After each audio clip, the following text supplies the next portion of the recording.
Ito ang DWDD 1134 kHz AM. Balita, impormasyon at musika. Ito ang DWDD AFP Radio. Boses ng Kawal Pilipino. Kayo ay nakatutok sa DWDD AFP Radio. Kami po ay kasapi ng KBP, Kapisanan ng mga Broadcaster ng Pilipinas.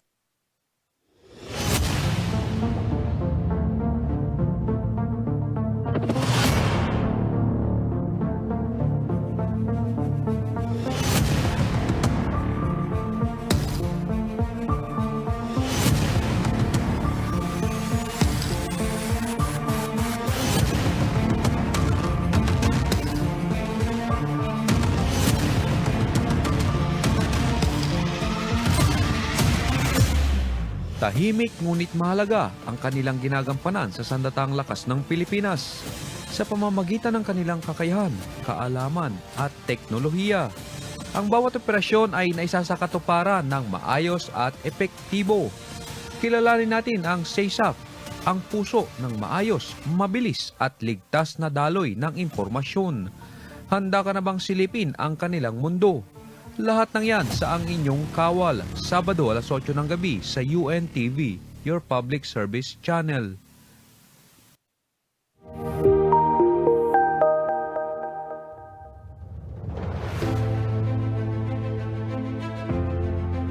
Maraming salamat po sa inyong walang sawang suporta. Isang malaking karangalan para sa ang inyong kawal production ng Media and Civil Affairs Group, Civil Military Operations Command, Armed Forces of the Philippines, na makatanggap ng Anak TV Seal Award headed by President Elvira Yap Go. Isang parangal na binibigay sa mga programa sa telebisyon at online shows na may mataas na kalidad at itinuturing na angkop, ligtas at sensitibo para sa mga bata at pamilyang Pilipino. Kami ay patuloy na magiging ehemplo sa mga kabataan. Sisikapin po naming makapaghatid ng makabuluhang kwento kung papaano isinasabuhay ng sandatang lakas ng Pilipinas ang misyon nitong protektahan ang bawat mamamayang Pilipino at panatilihing ligtas ang ating minamahal na bansang Pilipinas. Maraming salamat po. To God be all the glory. Kami ang inyong kawal. Kami ang inyong kawal.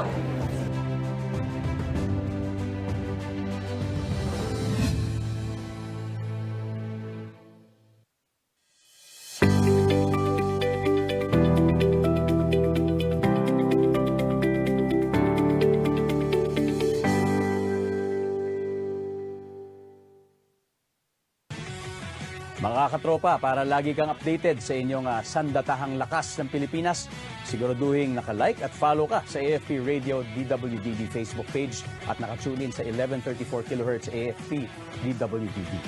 Panoorin ang weekly documentary program ng AFP Radio na Ang Inyong Kawal, Sabado alas 8 ng gabi. Simulcast po ito sa inyong Kawal Facebook at YouTube channel.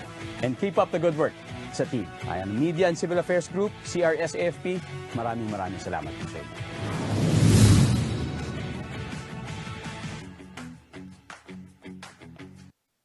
Mga katropa, alam mo ba na ang DWDD 1134 kHz AFP Radio ay ang opisyal na radio station ng sandatahang lakas ng Pilipinas na binubuo ng Army, Navy at Air Force na siyang maghahatid sa inyo ng mga balita mula sa ating Armed Forces at iba pang impormasyon. Mga katropa, hanapin at ilike kami sa Facebook, Twitter at YouTube. DWDD AFP Radio, ang boses ng Kawal Pilipino.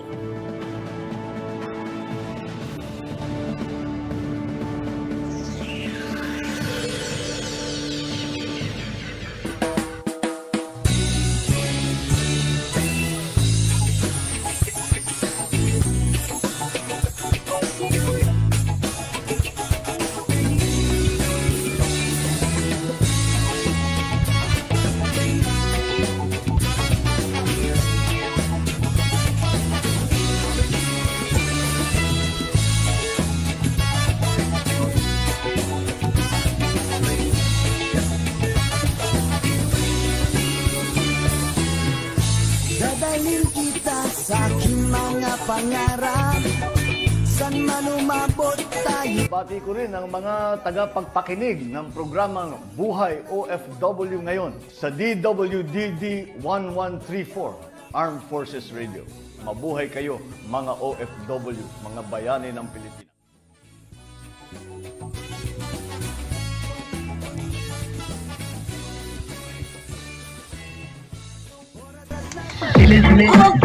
Okay, magandang buhay, Luzon, Visayas, Mindanao. Nandito naman po tayo sa programa Buhay. Ito Baliwayon, Bantay at Kasangga. Ito po yung lingkod, Terry Alpa. Siyempre po tayo naman po yung magkakasama-sama sa napakarami nating balita sa araw na ito. Okay, at siyempre bagong lahat tayo po ay napapakinggan sa DWDD Armed Forces Radio, ang boses ng Kawal Pilipino. Huwag niyo pong kalilimutan, follow, likes, and share ang AFP DWDD. At magandang araw po sa ating mga boss dyan. Saludo po kami sa inyo. And of course, sa ating technical side, sa patuloy ninyong pagsuporta sa ating programa. At batiin din po natin ang ating founder, Albert Gonzon, na very busy ng Bantay at Kasangga ng OFW International. Tayo pa nag-iisa kasi marami po siyang mga project para po sa mga Bantay at Kasangga members. At syempre, ngayon po ay medyo ang ating panahon, ulan, araw, kaya marami po nagkakasakit. Pero ngayon po mukhang nag-uumpisa na po ang habagat, ano? Kaya ingat-ingat lang po tayo. Okay, ngayong araw po na ito, tayo po ay DOST segment, KWF, News, at marami pang iba. Yan. At syempre ang ating mga OFW na naghihintay rin po ng ating mga balita. Okay, unahin po natin ang ating DOST News. Ayan. Okay, ito po yung DOST Starbucks deployment dyan po sa Antipolo City Jail, female dormitory. Wow, ang galing. At sabi nga po, ito po isang ceremonial na ginawa po ng nakaraan kung saan po ay nag-deploy ng Starbucks Science and Technology Academic and Research. Base po yan sa openly operated kiosk po. Isinagawa po yan sa Antipolo City Jail, female dormitory. Ang Starbucks po ay digital library kiosk po ng DOST na naglalaman ng libu-libong resources tungkol po sa science and technology research. At meron din po silang mga livelihood videos na pwedeng i-access offline. Ang laking tulong, ano po? Siyempre, sa pamamagitan ito, magkakaroon po ng access ang mga PDL na dekalidad na learning materials para sa personal development at livelihood training. Kaya kahit nasa loob sila, ay marami po silang matututunan. Ang layunin po talaga nito, ang initiative nito ay taguyod ang inclusive education at bigyan ng oportunidad ang ating po mga PDL, person deprived of liberty, na magpatuloy sa pagkatuto at pag-unlad ng kanilang skill kahit nandun po sila sa loob. Okay, at syempre po, ang ating pa po mga balita, ito pong Sigma Asia 2026. Yan po ay pinagdiwang at nagsimula po kahapon. Ito po ay isang malaking pagtitipon ng mga leader, innovator, investor at tech advocate sa Asia. Ang layunin naman nito ay ipakita ang kinabukasan ng digital transformation, AL, fintech, blockchain, gaming, cyber security at iba pang mga bagong teknolohiya. Ito po'y dinaluhan ng libu-libong delegates, kabilang ang mga CEO, policy maker, para sa keynote talks, panel discussion, business matching, exhibit, networking events. At ayon po sa organizer, ang layunin ng event ay maging plataforma para sa pagbuo ng partnership, pagbabago ng startups at pagpapalakas ng papel sa Asia bilang sentro ng teknolohiya at sustainable development. At ito po ay dinaluhan ng ating pong DOST Secretary Renato Salidom. Ay napakasipag po niyan at ito rin po ay suportado ng ating boss ng PAGCOR. Ayan po, si Sir Tengko po. Na-interview po natin yan. Mamaya po ay papakita natin yung video po ng ating whole coverage nitong naganap na Asian Sigma. Okay. Yes. Okay, sa mga iba pa pong balita natin, siyempre yung DOST, bago po ay ito naman pong balitang KWF. Ito po yung komisyon sa wikang Pilipino. Ito po yung PSKO sa Kalibo, Aklan, naging tagumpay po yan. Matagumpay na dinaos ng Komisyon ng Wikang Pilipino at ng lokal ng pamahalang bayan ng Kalibo ang 2 araw na panlalawigang seminar sa Korespondensya Official PSKO.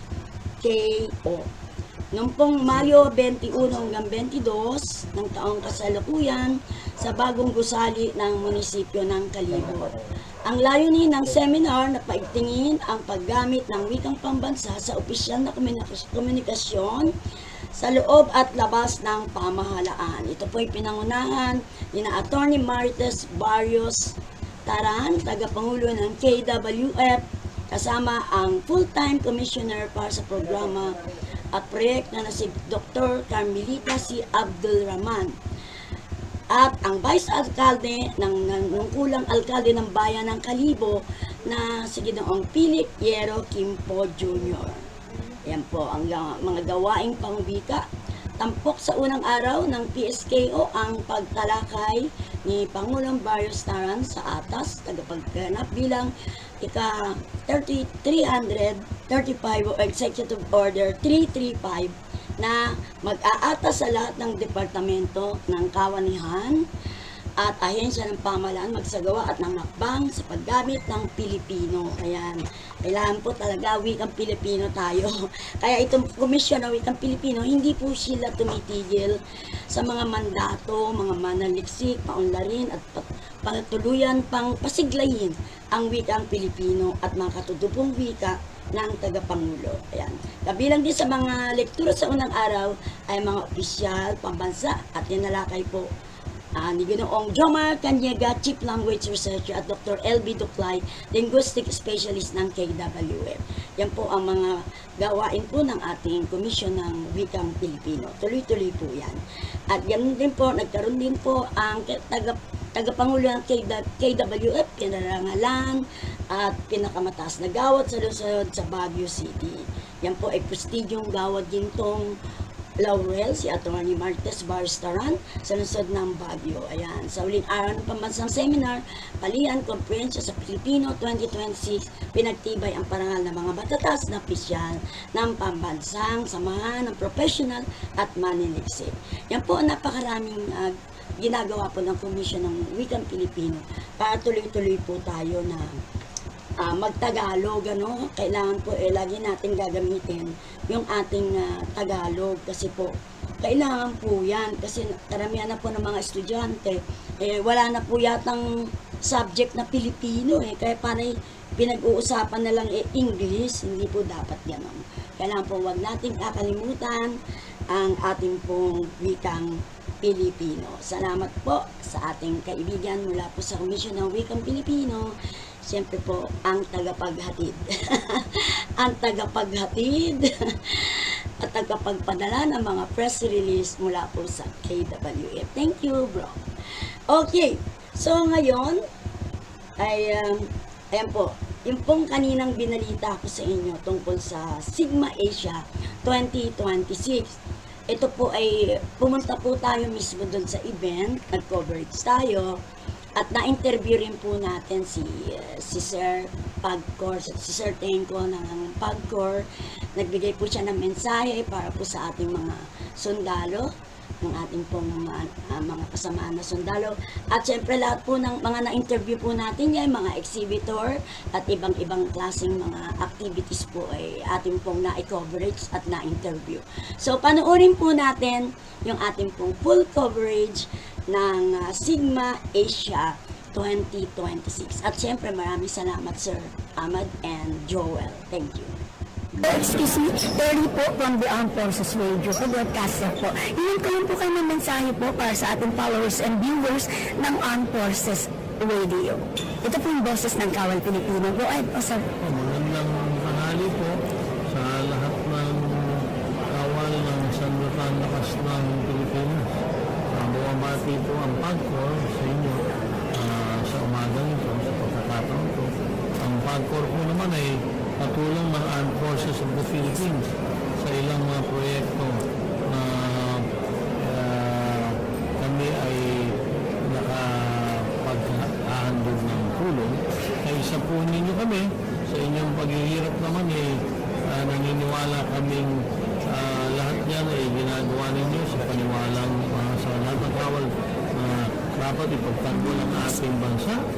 At umasa po kayo sa abot po ng makakaya ng PAGCOR, kami po ay nasa likod ninyo sa inyong mga pangangailangan. Hapon po sa inyo. Thank you po, sa mabuhay po kayo. Yes. Po kayo ng mensahe po para sa ating followers and viewers ng Armed Forces Radio. Ito po yung boses ng Kawal Pilipino. Go ahead po, sir. Magandang tanghali po sa lahat ng kawal ng Sandatahang Lakas ng Pilipinas. Bumabati po ang PAGCOR sa inyo sa umagang ito, pagkakataon. Ang PAGCOR po naman ay katulong ng Armed Forces of the Philippines sa ilang mga proyekto na kami ay nakapaghahandog ng tulong. Kaya isa po ninyo kami sa inyong paghihirap naman naniniwala kaming lahat yan ay ginagawa ninyo sa paniwalang sa lahat ng kawal na dapat ipagtanggol ang ating bansa. At umasa po kayo sa abot po ng makakaya ng PAGCOR, kami po ay nasa likod ninyo sa inyong mga pangangailangan. Sa magandang hapon po sa inyo. Thank you po, sir. Mabuhay po kayo. Thank you, sir. Stand back. Yes. We're going better life for you, sir. Ladies and gentlemen, good afternoon. One of our most famous scientists is Albert Einstein. Most of you would remember his famous equation, E equals mc squared. But do you know that there is another important statement that you should all remember from Albert Einstein? He said, imagination is more important than knowledge. Meaning, the future that we want to create should be an imagination based on science, technology, and innovation. The use of artificial intelligence and digital transformation have been very rapid. But we need to make sure that what we want for all our people, for our communities in different countries, need to address the basic aspirations of everyone. The first is to make sure that we will have longer and better quality of life. I don't think that any one of you would want a short and miserable life. And that is why the Department of Science and Technology, foremost in our 4 strategic pillars, is to promote human well-being. The next aspiration for all human beings is to have a wealthy life, enough money to spend for their daily expenses. To do that then, we need to use science, technology, and innovation to create new enterprises, improve productivity of existing enterprises, and create quality jobs. Global conflicts and other man-made or environmental threats. We need to make sure that whatever wealth that we have gained must be protected. Therefore, we should view climate and disaster resilience as not merely surviving but economically thriving. In tandem with wealth creation, we need wealth protection. Once we have achieved those 3 things, longer and better quality of life, a wealthy life, safe life, and livelihood, we need to ensure that this good life must endure across administrations and generations, and to make sure that developing countries like the Philippines, where most of the wealth is gained from value adding of our natural resources must be able to manage and protect the environment where we all live in. Institutionalizing sustainability is a must. So whatever we have now and in the future are imagined things that we can create through science, technology, and innovation. If you go around the exhibits later today, you would see a lot of very exciting things, all rising from imagination of people from different countries. The power of imagining things can create impact. But to do that, our imagination must be aligned. We cannot have different imagination, otherwise it will be chaos. So therefore, I urge everyone to work together to create a society where no one is left behind. We may advance a little bit faster than the others, but what is most important is we advance forward and no one is just left standing. So ladies and gentlemen, on behalf of the Department of Science and Technology, I can see a lot of very good, real things that we can actually use, because now the imagination of those that will come will be further enhanced. And just to make sure that we at the Department of Science and Technology is very much aligned with the Sigma Group, on June 20 and 21, we will be organizing a very similar event for Filipinos, all classed out, 2 keys in a computer, to showcase creative industries for game development, esports, digital technologies, 3D printing in this place, because imagination is critical for our development. Thank you very much. Salamat po for another inspiring speech. Thank you so much. Alejandro Tenco!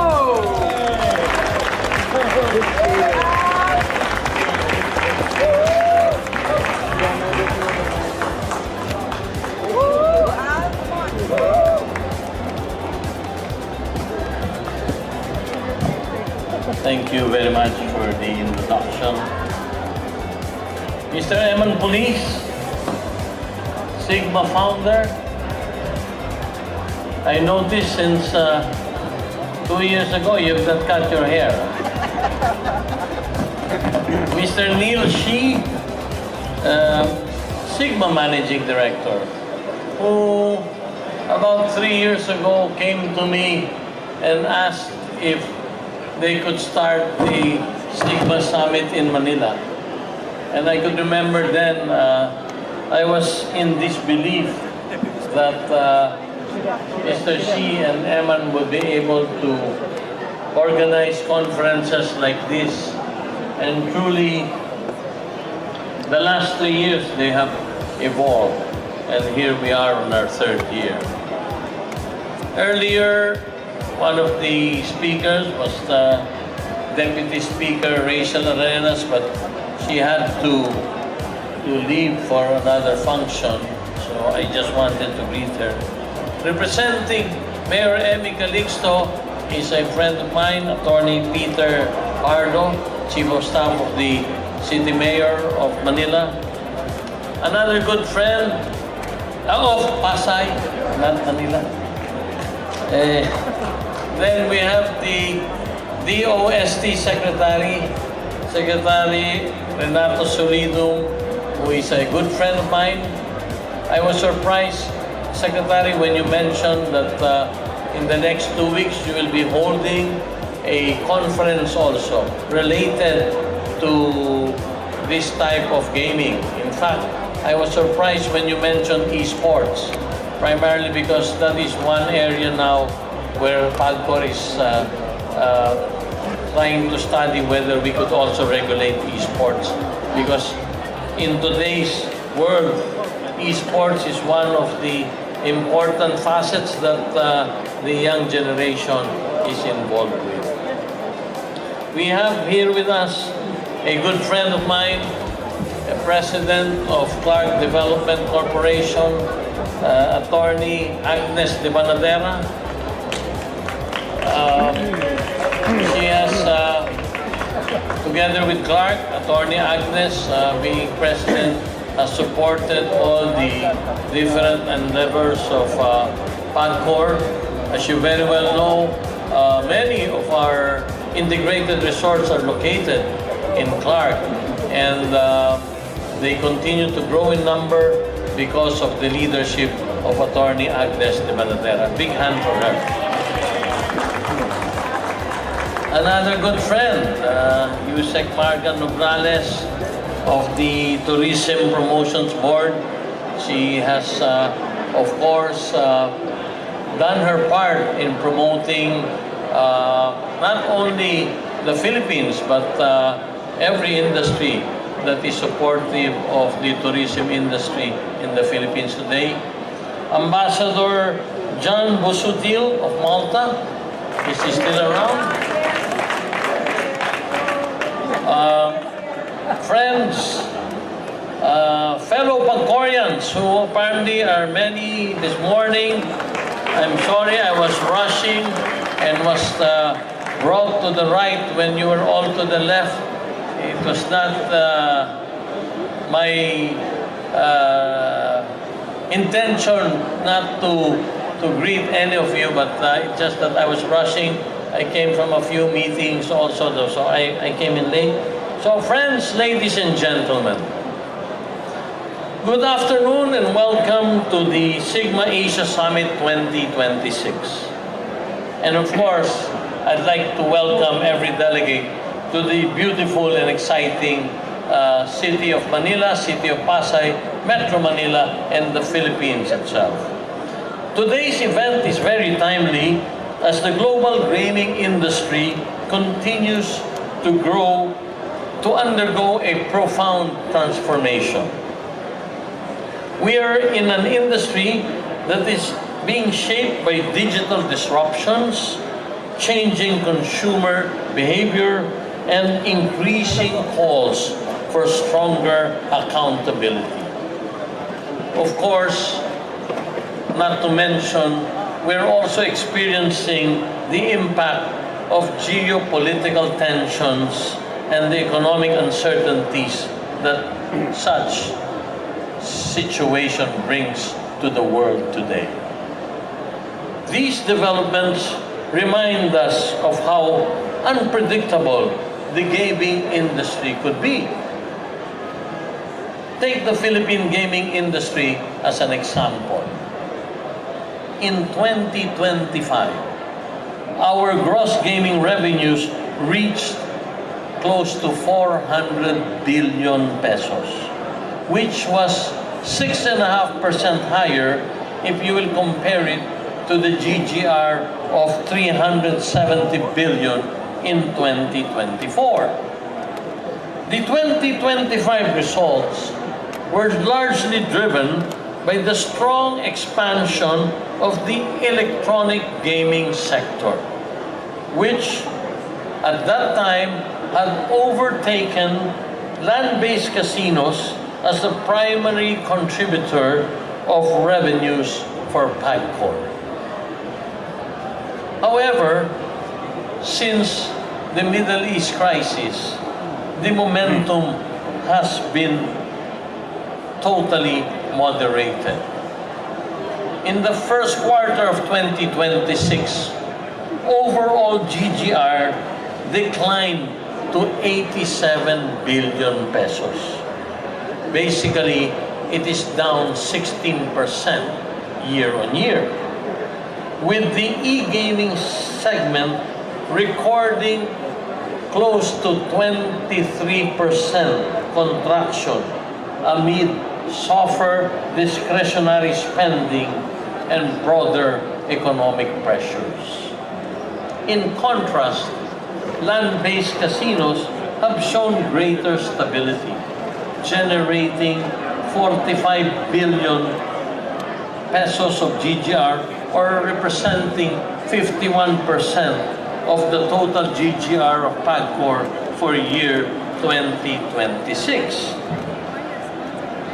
This shift underscores the sector's cyclical nature, where digital gaming leads in expansion phases, while traditional casino operations continue to provide resilience during periods of market adjustment.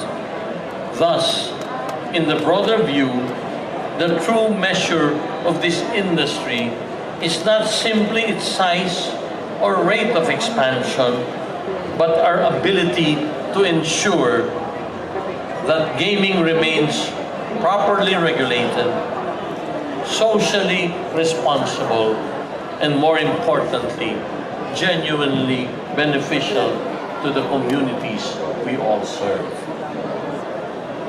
At the time of geopolitical uncertainties and heightened public anxiety of what has been going around and happening, gatherings such as the Sigma Asia Summit are more important than ever.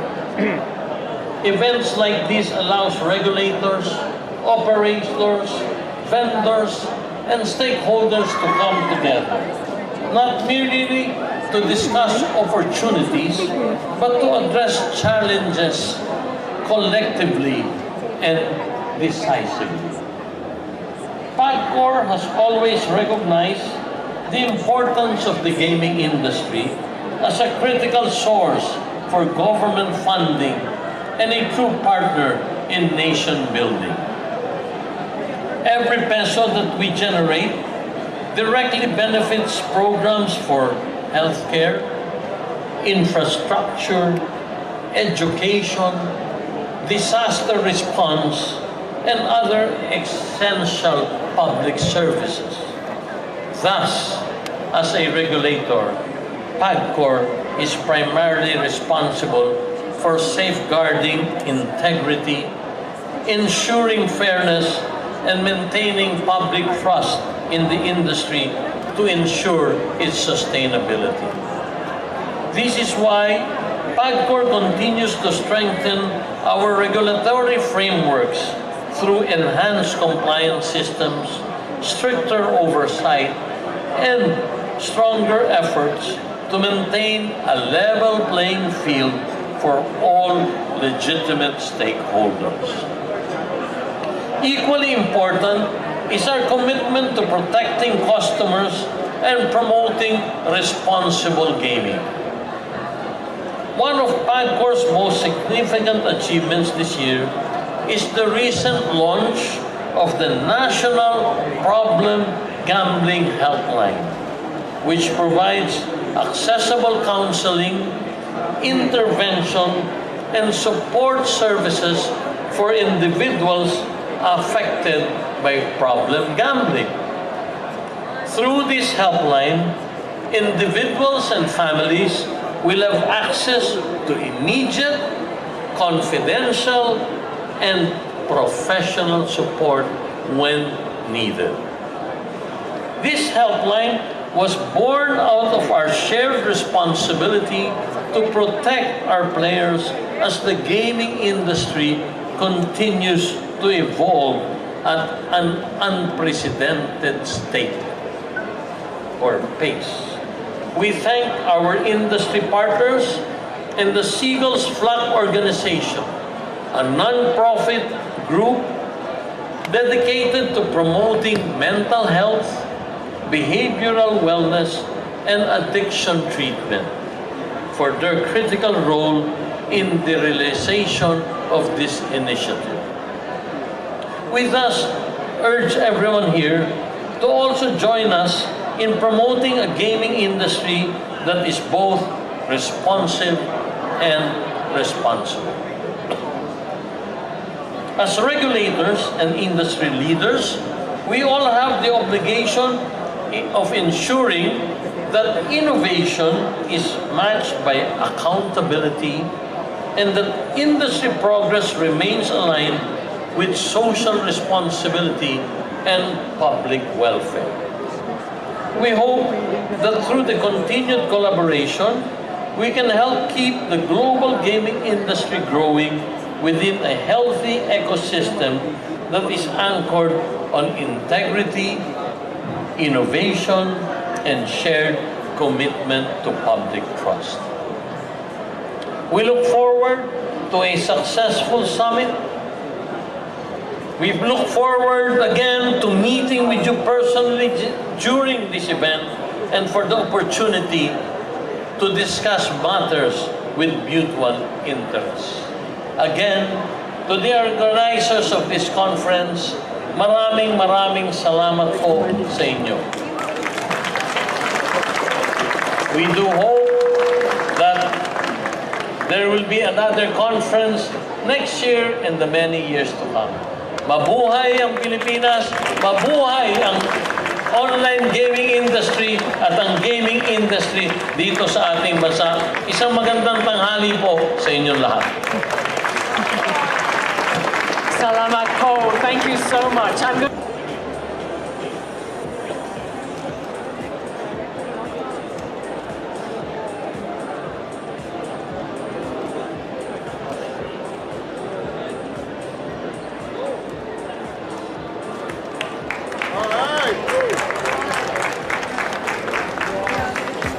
Salamat po. Resources are protected for future generations. Actually, we are looking to make So yeah, hi friends, and would like to invite everyone who are watching this quick video. We have one more day to come to join our activity and the idea at Art Events. And welcome to Art Event here. So this is why Thank you so much. Yeah, events such as Sigma Asia create opportunities for dialogue between industries.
Okay, back to you guys.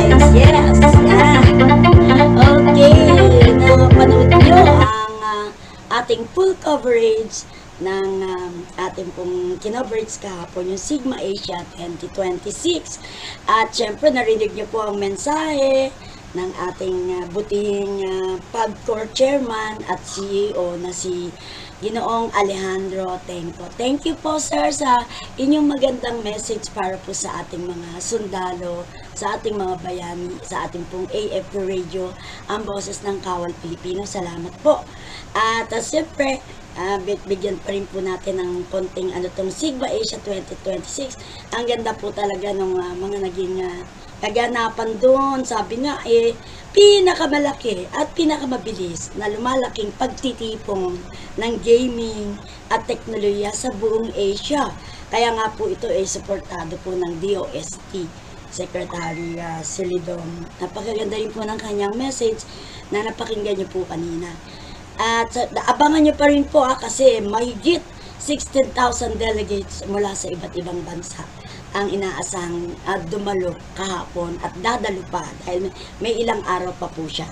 At syempre, medyo focus tayo dun sa artificial intelligence. Kakaiba po talaga yan, ano? At yung mga iba pang startup competition ng Sigma Asia Awards at Sigma Poker Tour Manila na may 20 million guaranteed prize pool po ito. Ayan. At may good news din po dahil may free VIP passes po para sa mga qualified casino operators. Ito po ay napakalaking tulong po sa ating ekonomiya. Ang PAGCOR po talaga, napakarami po yung programa na tumutulong po sa ating mga kababayan, yung ating mga mahirap, mga nangangailangan po ng mga services. Nandyan po talaga ang PAGCOR. Talagang, sabi nga, ito yung talagang okay po na gaming na talagang ang proyekto naman po ay punta sa ating mga project ng ating pamahalaan para po sa ating mga kababayan. Yan, mga medical at saka everything na pangangailangan, lalo na po sa health. Marami pong dyan po nang gagaling. Okay, doon naman po tayo sa balitang OFW, no? At congrats po sa ating Department of Migrant Workers at sa OWA po na talagang ang ganda po ng mga ginawa nilang repatriation. Halos lahat na po ng mga gustong umuwi napauwi na rin po. At bukod po dyan, meron pong cash. Yan ang maganda ron. Pagdating mo sa airport, may iaabot po ang DMW sa ating pong mga kababayan na OFW. Meron po kayong cash para naman sa panimula ninyo sa Pilipinas.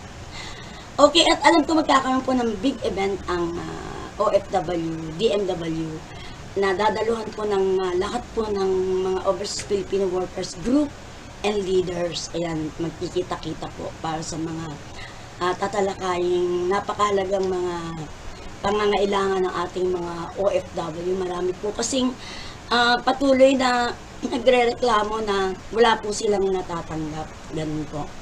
Dapat po alam din po ng OWA at DMW kung sino po yung wala pang nakukuha. Talagang dami ko nababasa na mga nila reklamo po nila. Kaya dapat po matutukan po yan na lahat po sana ng OFW ay makakuha po ng kailangan ang kanila pong mga benepisyo mula sa inyo kasi lalo na po yung mga OWA member. At doon naman po sa mga nagiging kaso po ng ating mga OFW sa kanilang mga pinagtatrabahuan, UAE, sa iba pang lugar, meron po kasi mga reklamo po ng ating mga kababayan na kailangan po pag magreklamo kayo, meron po kayo talaga mga ebidensya tulad po ng immorality. Yan. Ano man pong pag-usapan, yan po ang katotohanan. Real talk po. May mga natatanggap po tayong mga reklamo po ng ating mga kababayan, yung pong mga naiiwang pamilya, yung asawa, naiwan, lalaki, babae man, nirereklamo po nila yung kanilang mga partner, yung kanilang asawa, na meron na raw pong karelasyon na iba dun sa kanilang pinagtatrabahuan. Kaya gusto po nila ma-aksyonan, ma-deport dahil sa ginagawa nga pong panluloko po sa kanila ng walang mga partner. Yan po, ipatunayan nyo lang po yan at lumapit po kayo sa DMW at OWA. Yan po i-aaksyonan kung kailangan siyang pauwiin dahil sa ginagawa niya. Okay lang po yan. Pero kung hindi naman po solid yung inyong mga ebidensya o kaya naman po kayo ay legal na hiwalay na po, wala na po kayong right na iyo pong pigilan ang inyong may bahay o mister na nagkaroon na ng bagong karelasyon. Kasi may mga katuwiran din po sila na hiwalay na kayo at nagkasundo na rin na wala nang pakialaman. Kasi yung last na basa natin na reklamo na nilapit sa atin ang sabi po nung misis na nasa Dubai, siya po daw ay hiwalay na sa kanyang mister. Kaya dapat po wag na pong i-expose o ikalat yung kanyang picture. Kaya dapat po kung hiwalay na kayo, wala na pong karapitan si mister. Yan lang po masasabi natin. Pero talagang very common po talaga yung ganyang sitwasyon. Alam mo niyo po, tayo po ay Dubai residents na, no? Kaya alam natin yung mga nagiging kaganapan dyan, yung mga case na si mister naloko na sa iba. Medyo na sa iba, nagkaroon na ng karelasyon, masaklap, napabayaan na po yung pamilya at mga anak. Ayan, yan lang po. Kung kayo po ay ganyan, gagawa ng ganyan, di nyo na talaga mapigilan, wag nyo naman pong kalimutan yung obligasyon nyo sa inyong pamilya, lalo na kung kayo may mga anak. Huwag niyo pong pabayaan. Kaso nga po nangyayari, napapabayaan na kasi yung kanilang bagong karelasyon, medyo kinokontrol. Kinokontrol yung kanilang gastos. Parang, misa sabihin, wag mong padalan yung pamilya mo, mga ganyan. Huwag naman po kasi inagawan mo na nga siya ng pag-ibig, pati ba naman yung sustento, aagawin mo pa rin. Huwag naman ganyan, masyadong selfish. Okay, yan po ang talagang nangyayari. It's real talk po tayo sa bansa po ng Dubai na madalas po tayong nag-iikot at nag-i-interview.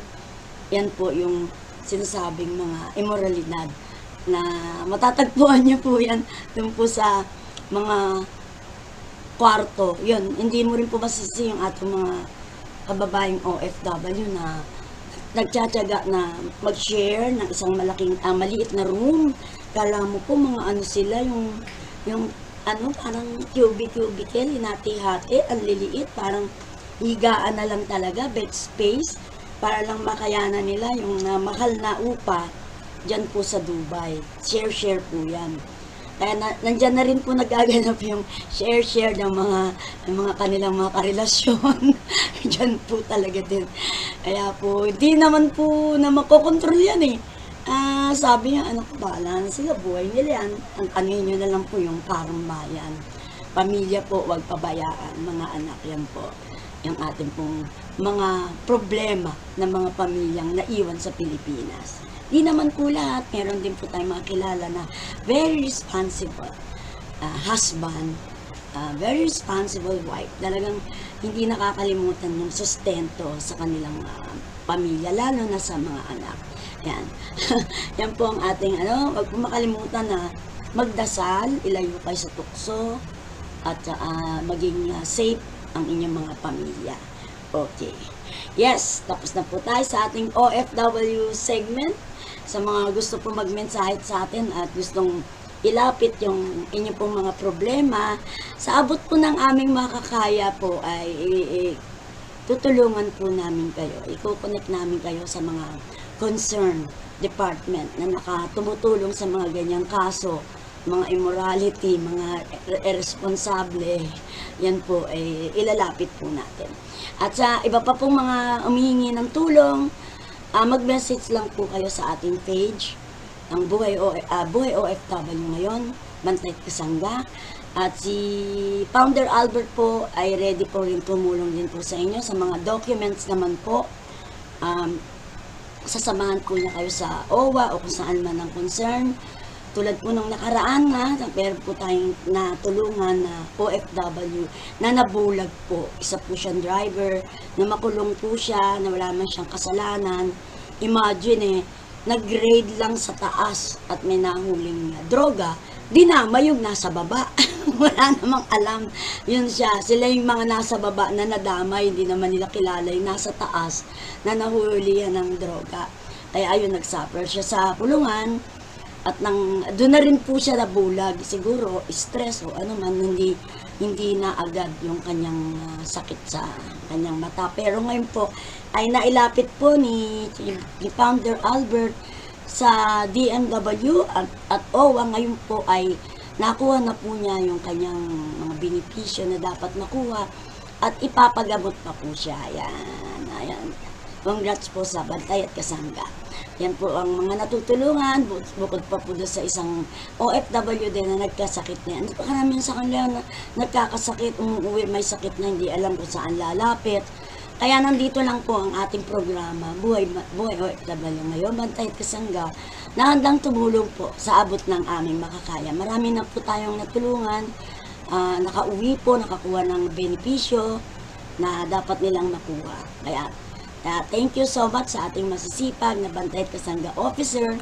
Diyan po yung Bantay at Kasangga Qatar chapter, laging may medical mission, may mga project, blood donation.